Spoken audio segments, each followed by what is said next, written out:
welcome back. This is Don't Watch at Night, your friendly podcast dedicated to Spanish language and Latin American horror. I'm your host, Valerie. And I'm Veronica. And we're in it. This is year 2, second season, if you will. We're recording on a Tuesday, which is a different vibe altogether. So, Ron, I would normally ask you, how have you been? But how is your week starting out? You stressed. She's getting ready to go on vacation. So I'm supposed to, I work from home, which is nice, but it's still work. And I'm supposed to be off at 4. We had agreed to start the podcast recording at 4:30 because she's got plans this weekend and we're going to be at the beach this weekend. So we're getting this done out of the way early, but at 4, a little bit before 4:30, I was already texting her saying I'm going to be late because I'm still trying to wrap stuff up at work and I'm still not done. So after we get off this podcast, I got to get back onto work and finish up and what is it? To win the lottery. When do you leave for the beach? Tomorrow morning. Tomorrow. So I haven't even packed. Yeah. Or washed or done anything. Well, then we can neither dilly nor dally. We must get to it. I've been on a nostalgia kick lately, and we've reached the final days of summer where I've kind of I'm staying up till 1:00 in the morning, every night, because I just get my second wind after the kids go to bed. And I'm like, let's watch all the movies. So I watched 1976's Carrie, which I hadn't seen in a very long time. I watched The Craft, which was a movie from the 90s, movie of my high school youth. I don't know when the last time was that you saw Carrie, but it had been so long since I've seen it. I'd forgot how much just toplessness is in that movie. So, the scene where Carrie. Well, you probably saw a version on television where that was maybe edited out. Maybe so, but because you'd have been too little when it was in the theater. When did it come out? I wasn't born. You weren't born. I was going to say, you weren't even born. So definitely saw it edited version. That infamous scene where Carrie doesn't know she's had her period, and so she thinks she's dying or something, and then they're all throwing tampons and pads at her in the shower.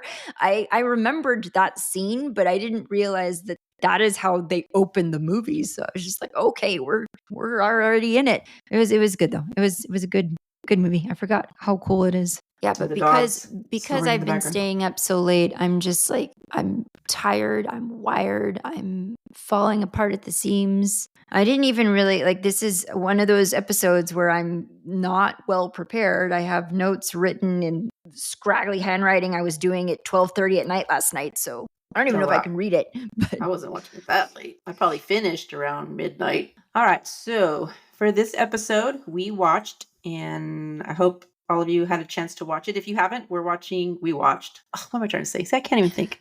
Start over. So for this episode, we watched The Platform, which is a movie that came out in 2019, directed by, currently on Netflix, at least here in the States, directed by, and I might mispronounce this, but it's Galder Gazlu Urrutia. And it stars, oh Lord. Veronica had no, in her defense, although, maybe not so much because I did notify her she was going to be introing, but in her defense, she did not get to look at any of this beforehand. No. So thankfully it wasn't a huge cast, but I guess the lead protagonist, kind of our window into this world, our entry point. I never know, do they pronounce it Ivan Mazegue, Zorian Eguileor, Antonia San Juan, Emilio Boale, Alexandra Masanque. Do I have to go through all these people? No. I always give top people. Yeah, that's the top people. It wasn't a huge speaking cast. The tagline reads, I think I had seen this movie pop up in a magazine somewhere, and the premise seemed interesting. Different, yes. A vertical prison with 1 cell per level, 2 people per cell, only 1 food platform, and 2 minutes per day to feed. An endless nightmare trapped in the hole. It's interesting that it's billed as sci-fi horror. I wouldn't label it as sci-fi, but I don't know what the heck it was. Where is it from? It doesn't say on here. I believe this is Spain. Spain, okay. Yeah, I think this is Spain. Zorian, the man, the elder. What a character. Watching him eat was almost more gross than the rest of it. Even on Wikipedia, it's labeled as social science fiction horror. So yeah, definitely the allegory and this is coming from me, who my husband always says that I'm super literal and subtle messages always go over my head, and even I caught metaphor is lost. The metaphors and the allegories here. It kind of hits you over the head with it, but But yeah, man, I had to look away when he was eating. I know some people get off on like ASMR for like sounds of people chewing, but Food I'm like, sounds. no, no, I don't want to hear it. It used to bother me intensely, and over the years, my senses have kind of numbed to it to where now I can tolerate it to a degree. But yeah, as Ronnie and I said, we both just watched this last night. Normally, I would have a full week to kind of look at this movie, and we're on a far reduced timetable. So this movie, when it came out, Ron, was like just ahead of the pandemic or kind of as the pandemic was hitting. And Hmm. so you can definitely understand how this, I didn't watch it at the time. You said you had heard of it or you had seen something I about had seen it. it like mentioned or I had seen a clip of it somewhere because the visual of like the platform of food, Mhm. it was a picture. It wasn't a magazine because Descending. it was a still picture. I remember that visual. Yeah. I mean, I can understand how this film's themes would certainly have hit audiences in a very unique way during that time, during like the height of people under quarantine, people rushing grocery stores to try and stock up on supplies and things like that. So, us being a few years beyond the start of all of that and kind of being able to look back now and see how society handled that or didn't handle that, it certainly hits in a weird way. Kind of like Train to Busan in that way. So is that your initial Well, impressions after so watching the movie? here's What's here's the thing. I had a hard time kind of coming up with like where this falls. This is a kind of horror that I don't typically personally gravitate to. I love religious horror. I've said this before. I love paranormal horror, obviously, and mystery thrillers. But I guess I identify this as gritty horror, even like body horror to a certain extent. It can be hard for me to look at. It can be really hard for me to digest personally. Having said that, I enjoyed this film. I thought it was really interesting, very unique plot and well executed. So and ironically, I talked to my husband. My husband is not big on horror movies, the kind that I'm into, but this kind of movie he would like. And I told him that after I finished it. I was like, you should have watched this with me. You would probably have really enjoyed this movie. But what did you think? How was it for you? I do hear your um dog snoring now. I do hear that's Coda, everybody. I don't know if he'll pick up on the recording, but I can hear him. and I can't keep him out. This door doesn't latch properly or something, so there's no keeping him He out. I just even busts tried in. once for work barricading him out. I put like what I thought was heavyish furniture in front of it, and he just bulldozed his way in anyway. So it is what it is. Yeah, how did you like it? Or what did you think of it? What did I think of it? Was it hard for you to digest as well? It was hard to watch. Not so much in the beginning, but once it became clear that I don't even remember what was the old dude's name, his first cellmate, the older man. Started with a T. What? I saw him Yes, it did start with a T, and it was a name that I'm not clear on what the pronunciation of it would be. Trimegase? Trimagase? Trimegase? Trimagasi? We'll I just don't know call how him you would Mr. T, okay? Mr. Okay. T. So his first cellmate, Mr. T, when it becomes obvious that when the potential for cannibalism started entering the narrative, I really almost like said, "No, I'm not watching this." I almost turned it off, but then I decided, "No, stick it out and just watch it." But I thought it was really interesting. I did miss, or maybe I just wasn't paying attention, like the first few minutes of the movie. Did they explain like what this thing is and why people are there and why he voluntarily went in? Kind of like it's called the vertical, like when he's going through the interview process, which is like Mhm. turns out to be just whatever, a sham, but it's like she refers to it as like the vertical something management center. So you kind of get the impression that it's like for people who are not necessarily there because they've committed crime in some way, for people who are voluntarily going there, I guess it's kind of billed as like this is a place where you go to heal or manage symptoms or do whatever, like better yourself in some way. So maybe it's sort of sold to them as like some sort of wellness center when in fact it's not that at all. Even though, yeah, he's going for a completely stupid reason. He's like, I'd like to quit smoking. I'm like, sir, get the Is that what patch. it was? I thought he That's was what it going is. He's I like, thought he I was want to quit going smoking and get I my degree. I'm like, okay, that's what I but thought. I thought he was there for a degree, and I was like, "Why would you come to this place for a degree?" yeah, apparently, like the thing is, like they will pay you with some sort of accredited degree, but in the process, he'll also be able to quit smoking. And I'm like, well, how addicted to smoking are you? This seems extreme. Okay, so nobody knows the reality of what happens once you're in there. So I'm assuming nobody ever leaves this place alive because it would seem like people would talk. I'm guessing that's the yeah. I mean, we're gonna like when we get towards the end of this film, I had many questions still. I have a lot of questions at the end of There this is film. a sequel that is already well, so this movie came out like what, 5 years ago. So the sequel will be dropping this October. I'm very kind of intrigued by that. And so we can talk about that.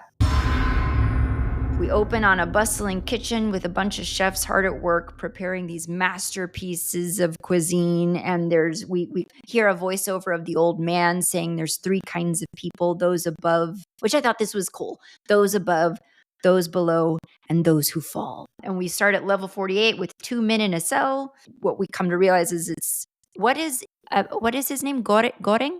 Goreng, yeah. Goreng and Mr. T. They're in it's not a cell, it's a level. It's level 48.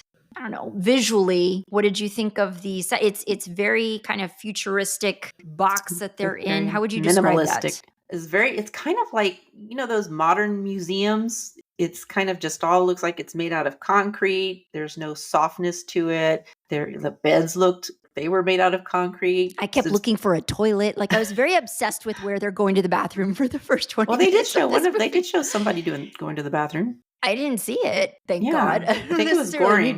I don't need to see it. I just needed to know, like, hey, do you have facilities? Where are you going to? Yeah, it was right next to the sink where they're washing their faces. But yeah, Nice. that's basically it. It's just a big square. There's with a big cutout square in the middle, which is kind of the shaft, if you will, where the platform of food just descends through every day. Mhm. And on either side, on opposite walls, they've got their two beds, a sink, a toilet, and that is it. There's And that nothing is else it. in this room. There are no windows, right? Nope, no windows. No windows. No So- doors. So I'm always like, well, how do they move them from levels when Right. it's time to move them? That's right. That's a good point. They You never gas really them, but see that. who moves them? So yeah, we quickly get an understanding of what the process is. So every day, these big old feasts of food are lowered on this platform level by level by level. People at the very top are getting the full feast. And then as it gets progressively lower, you're having to eat everyone's picked over leftovers. And Yeah, so basically. immediately, Ron, this first scene, like once that's explained to me, I immediately wrote down, wouldn't we just start eating each other? Obviously, they're going to start eating each other.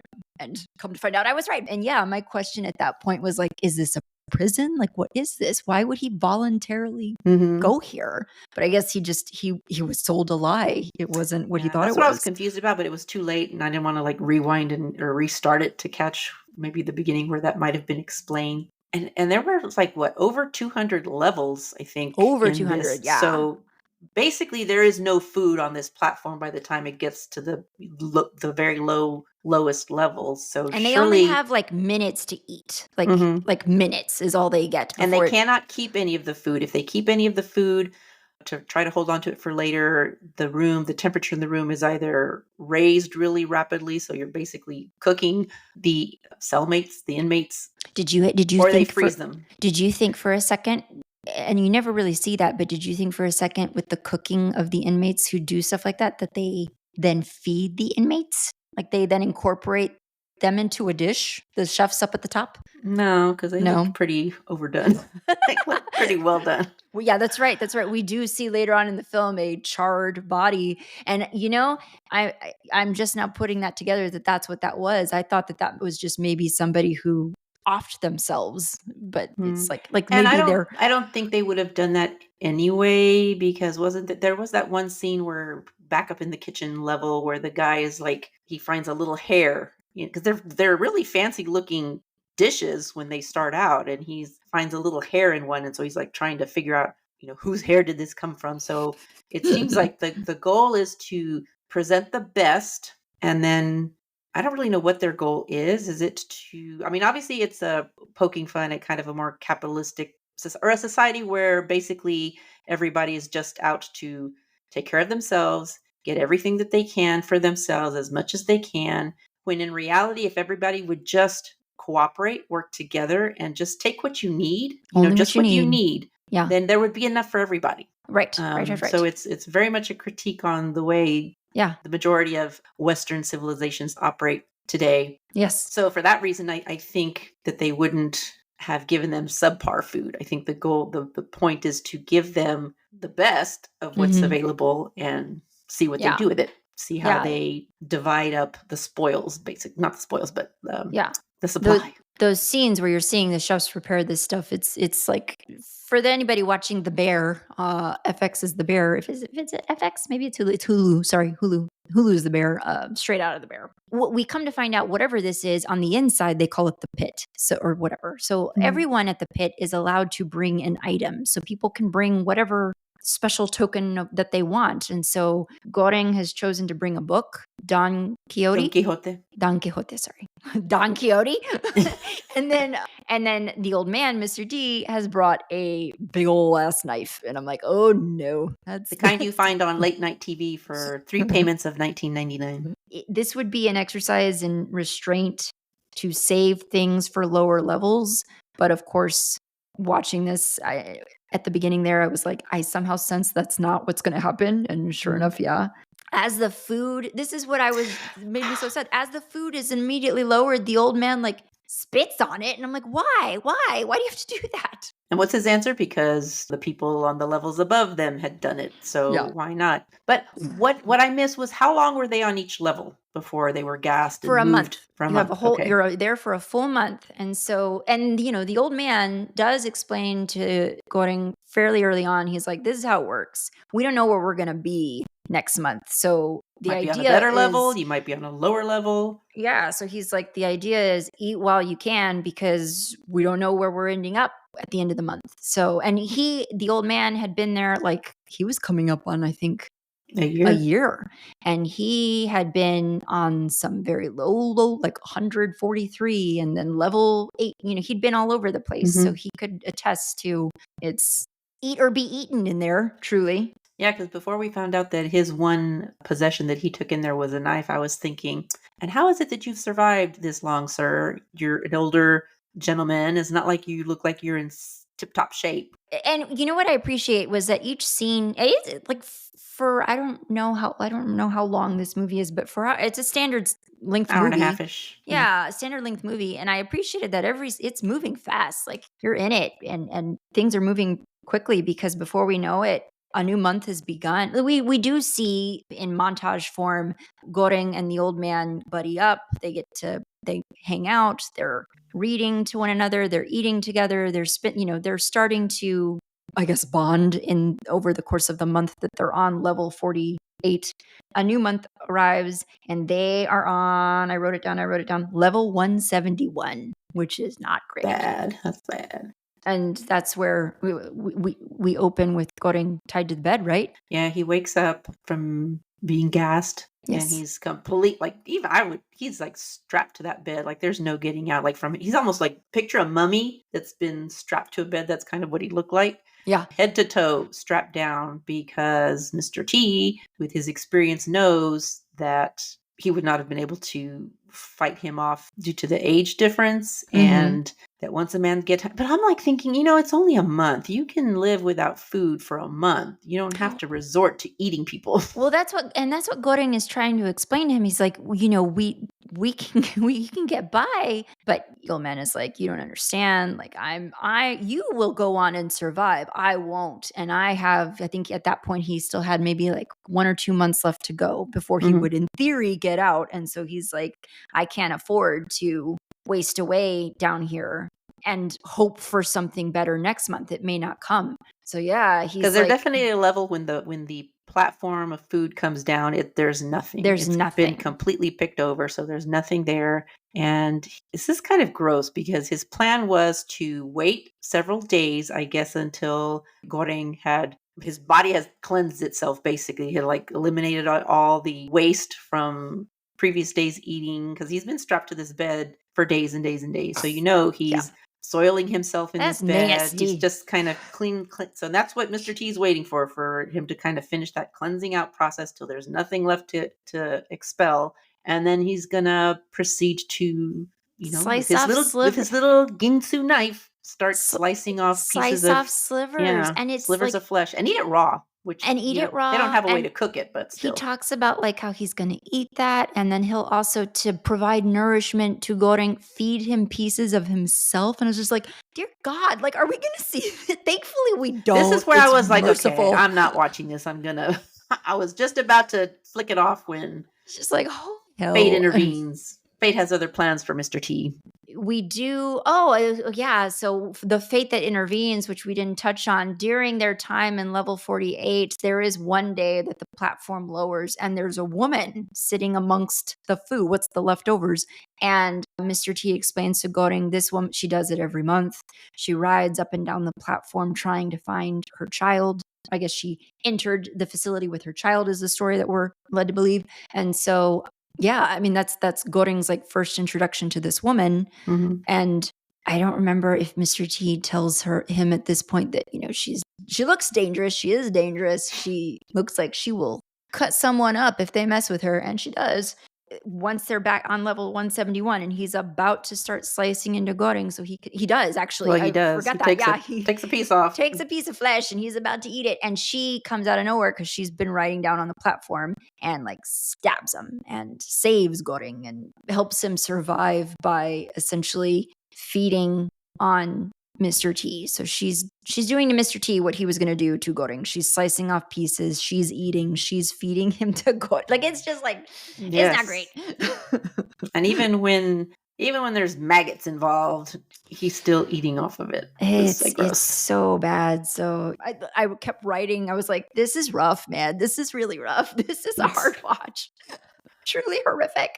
Oh, well, then his next roommate after Mr. T dies is the lady that interviewed him Oh, that's right. And with what level is with her that? dog. I don't remember. What I don't what remember level are they on? Hold on. Let's see. It wasn't a bad level.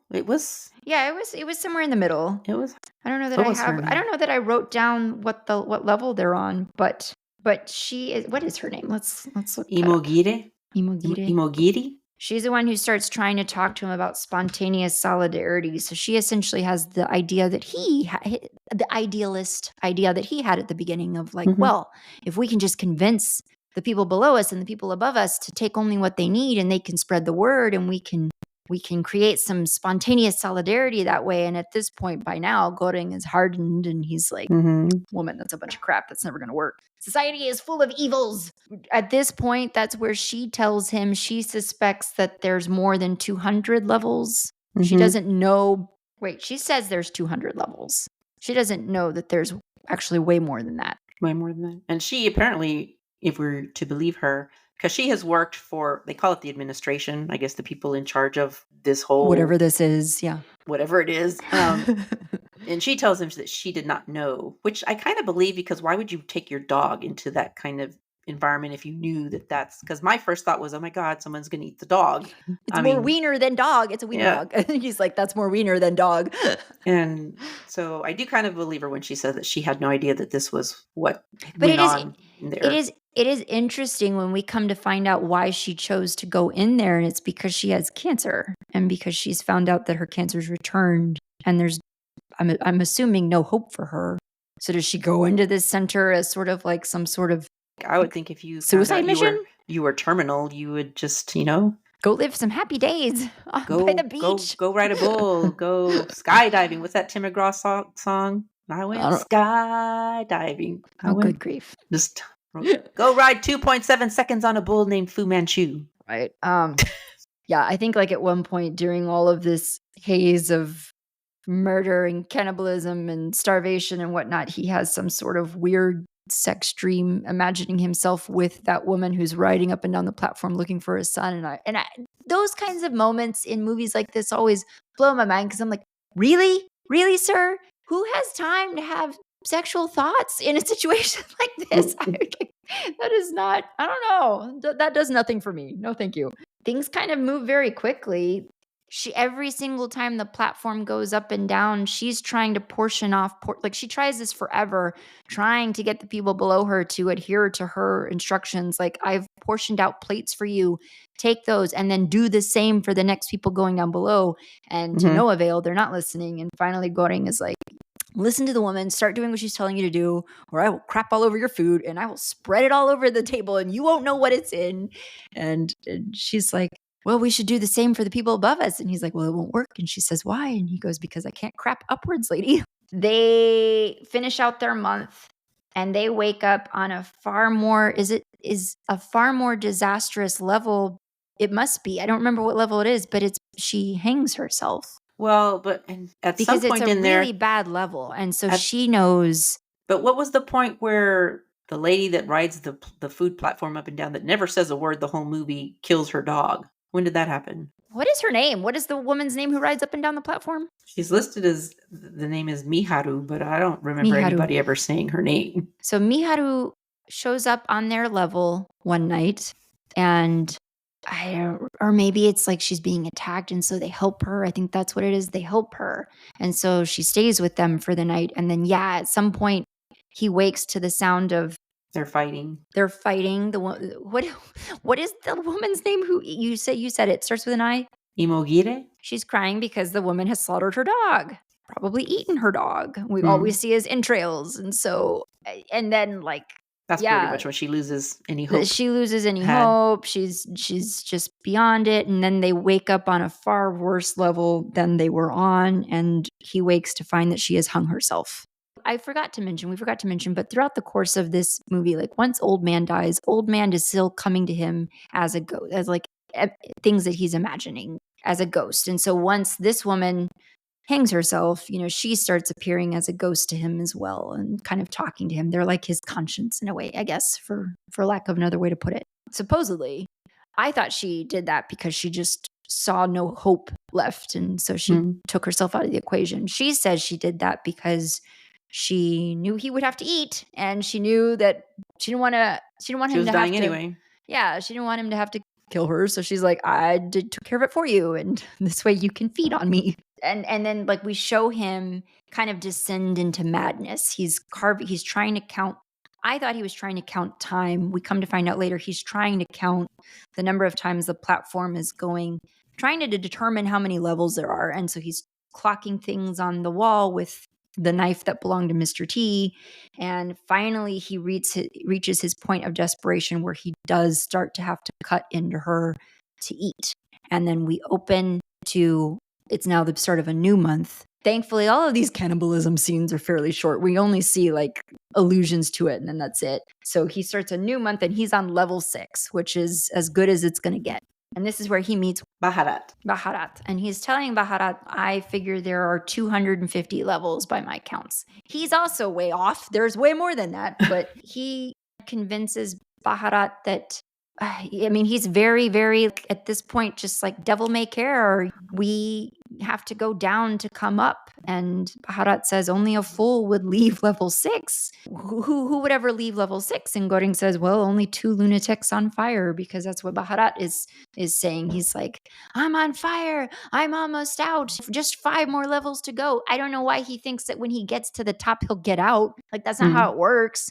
It's not like the chefs are going to be like, oh, you made it to level 0. Good for you. Here's the door. They're going to ride the levels down. And what is his mission? What is his idea? Well, it's kind of the same thing. It's his mission is get to the very bottom and then the platform has to raise up. It's basically the same strategy, get to the top, right? Just ride the platform to the top. So but also portion out food along the way. He's going to strong arm they're going to strong arm these people into rationing out food. The idea being that there should be enough food to get to everyone. But again, he doesn't realize there's way more levels than he thinks there are. Mm-hmm. So I don't even know at that point what the point is of portioning out the food, because they did it pretty violently. They were bashing people in the head, and it's not like it was. Well, they were doing scare tactics until they hit a certain level that has an old man in a wheelchair. I don't know that we learn his name, but Baharat identifies him as a wise man. He's an elder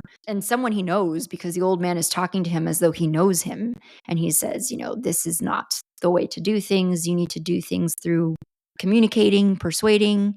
And they're like, and what if that doesn't work? And he's like, well, then you resort to violence, but first communicate.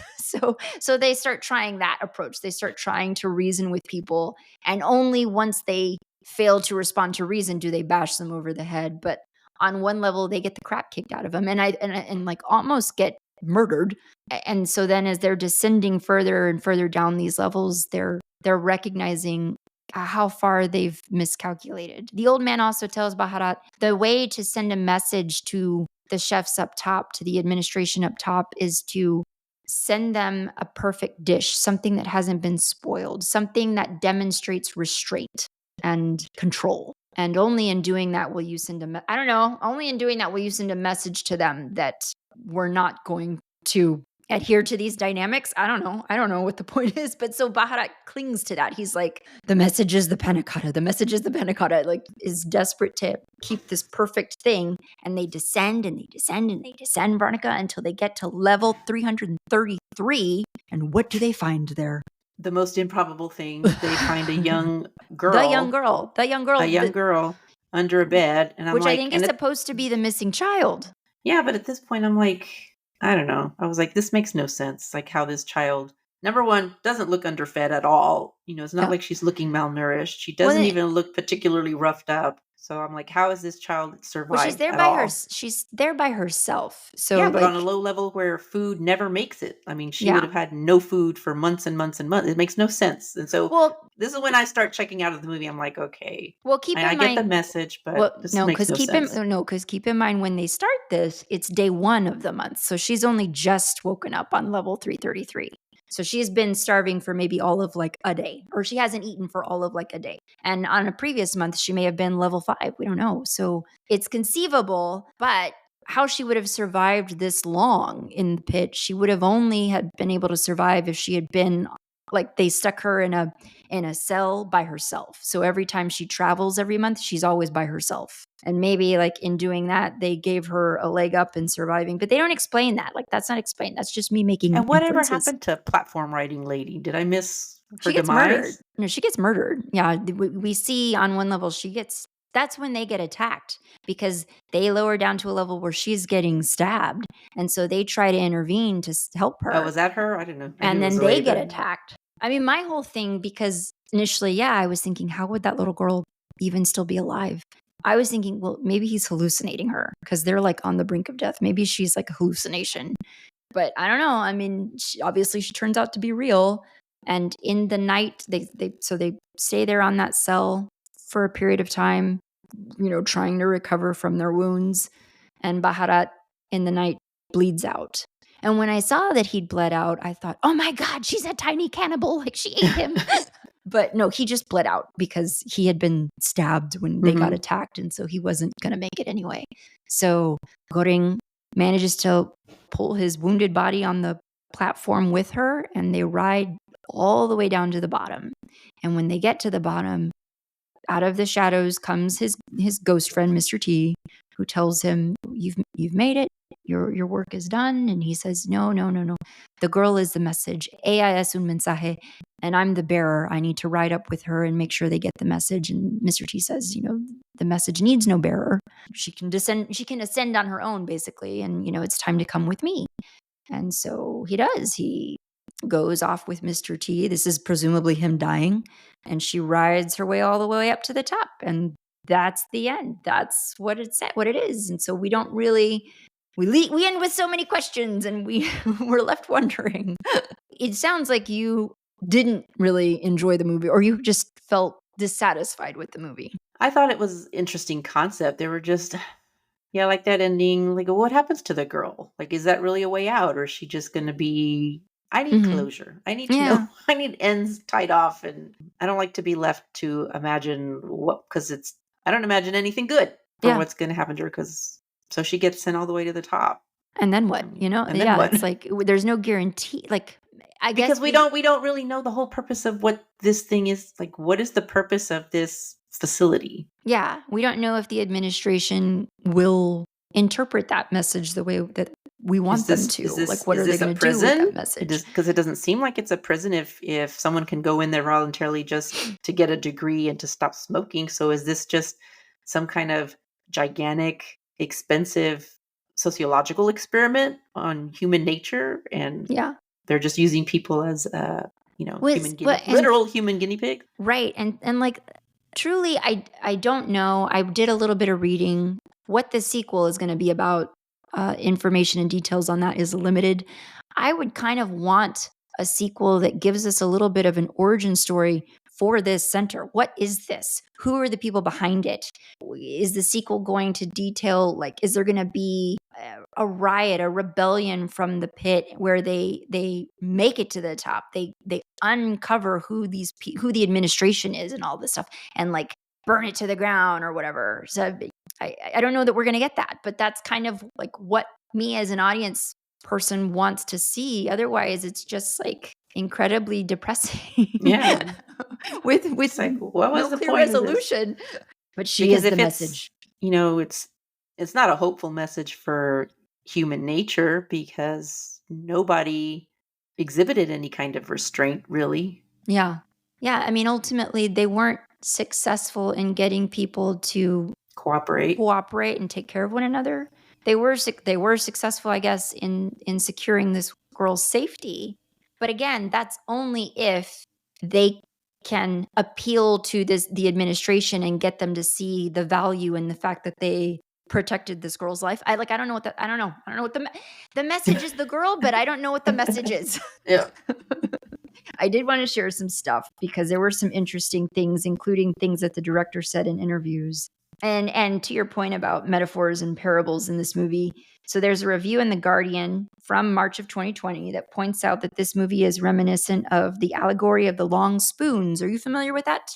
No. The allegory of the long spoons, which is a parable that shows heaven and hell by way of two groups of people given the same utensils to eat, long spoons, but because one group never really realizes how in order to survive and eat, they can't be focused on feeding themselves. They have to learn how to feed one another using these tools. That group is doomed to starve. So that's hell. Whereas heaven is like working together, learning that we survive by feeding and nourishing each other.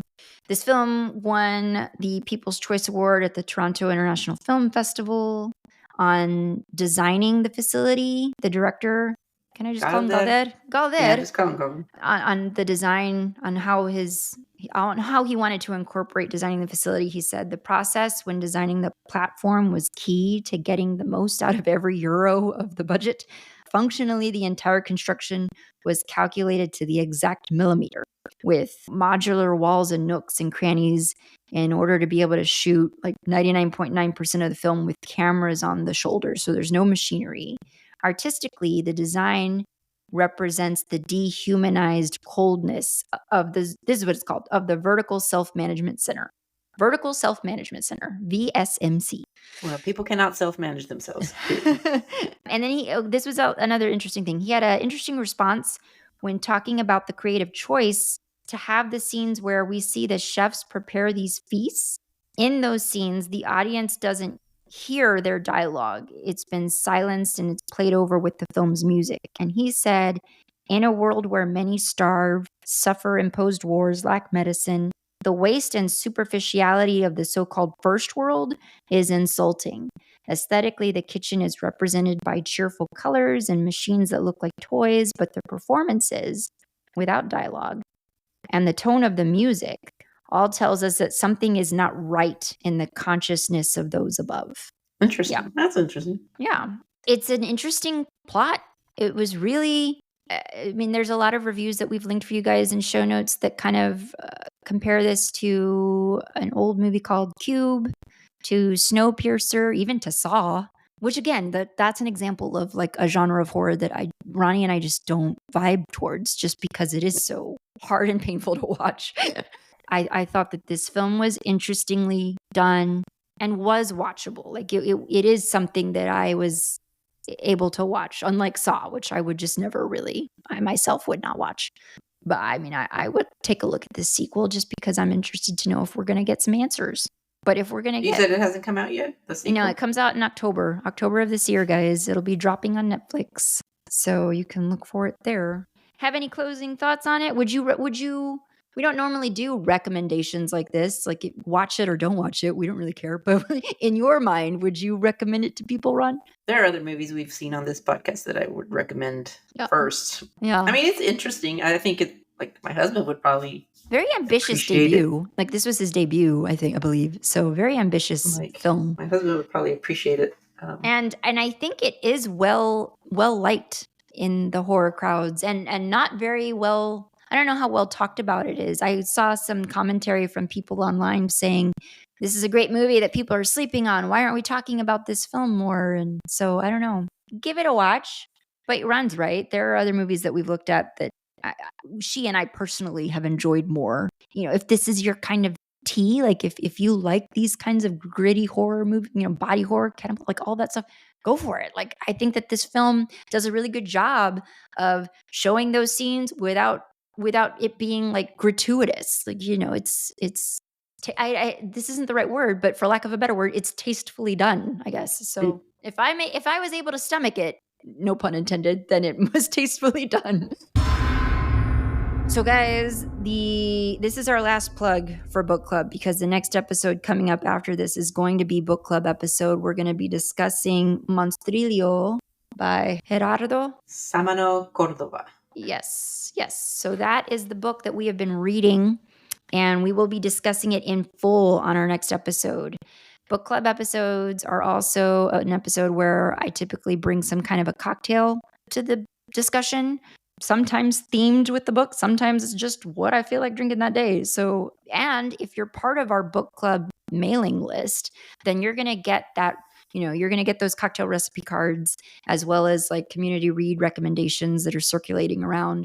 You'll get that via email. So if you're not part of first of all, everybody's part of book club. If you're listening to our episodes, then you're part of book club. But if you want to be part of book club in the sense that you're getting those emails, then please go visit don'twatchatnight.com and click on our book club page and sign up for our mailing list there. We don't email you excessively because we don't like getting excessive emails, but you will hear from us maybe once or twice every couple of months where we're going to be dropping those cocktail recipes to you, as well as letting you know, hey, book club episode is coming up. Ron, is there anything else you wanted to plug? Anything you're watching or reading right now? And I will say this, Veronica and I we've switched roles because Veronica texted me at 1 a.m, something like that. She's like, I finished the book. And I was like, what? Versus me, I'm behind. I need to get on it. Normally the reverse is true. A pretty quick read. Yeah. I watched the first episode of, I guess it's kind of like a documentary, not so much. I don't know. Is it a documentary on, was it Hulu on Bon Jovi, the band? A documentary on Bon Jovi? Interesting. I don't think it's a documentary. I kind of like a behind the scenes, but it's 4 episodes. It's called Thank You and Good Night. Are they breaking up? Are they retiring? No, it's just they don't have I think they're missing 2 of the original members, but. Why did they die? No. Okay. I don't know. I'll keep up with Bon Jovi. Doing their separate things. Okay. But just kind of, from their beginnings in New Jersey. And I was always a Bon Jovi fan back in the 80s. She went to Bon Jovi concerts, right? Mm-hmm. Right? One. Yeah. I went to one. And then just reading a standalone fantasy novel. Yeah. It's so rare to find standalone fantasy novels. Usually it's part of at least a trilogy. Part of a series, yeah. We will be including for you guys, there's a article out of the New York Times written by Gabino Iglesias. He occasionally reviews books for the New York Times. So this review came out maybe a couple days ago at the time of this recording. So this is going to be new horror books coming for the fall season or the last half of the year here. So there might be some good recommendations for good books that you're interested in on that list. So we'll put that in show notes so you guys can take a look. I was looking at a few of them myself. There's a few that I'm interested in and looking forward to. And I guess that's it. Thank you everybody for listening, and we will see you next time. Bye.